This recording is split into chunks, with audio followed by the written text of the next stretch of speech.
మీలో ఎంతమందికి మందీపవర్ణం పూజ గురించి తెలుసో నాకు కింద కామెంట్స్‌లో చెప్పండి.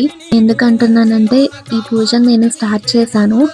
అండ్ ఫస్ట్ నేను ఈ 3 డిఫరెంట్ కలర్స్ ఉన్న చామంతి పూలతో చేశాను ఫస్ట్ డే. అండ్ ఇవాళ మంచి రోజు కూడా వసంత పంచమి అని ఈరోజు స్టార్ట్ చేశాను. నాకైతే చాలా పీస్‌గా అండ్ పాజిటివ్ వైబ్స్ వచ్చాయి. అండ్ ఈ పూజ చేయడానికి టోటల్ 32 ఫ్లవర్స్ కావాలి. 32 డిఫరెంట్ ఫ్లవర్స్ కావాలి. ఈచ్ ఫ్లవర్ 32 ఉండాలి. సో మీలో కూడా ఎవరైనా ఈ పూజను చేసుంటే మీ ఎక్స్‌పీరియన్స్ ఏంటో నాకు చెప్పండి కింద కామెంట్స్‌లో. అండ్ ఈ వీడియోలో ఇంకో స్పెషల్ ఏంటంటే నేను వారాహి అమ్మని బాగా నమ్ముతాను. ఇన్ని రోజులు వారాహి అమ్మవారిది పటం అయితే మా ఇంట్లో లేదు. ఇవాళ మంచి రోజని మా అక్క నాకు వారాహి అమ్మవారి పటం తీసుకొచ్చింది. సో అది కూడా పెట్టుకొని ఇంకా పూజ స్టార్ట్ చేశాను. చాలా అనిపించింది నాకైతే.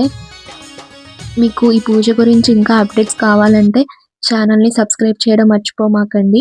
నెక్స్ట్ ఏ ఫ్లవర్స్‌తో చేశానో అప్‌కమింగ్ వీడియోస్‌లో చూడండి.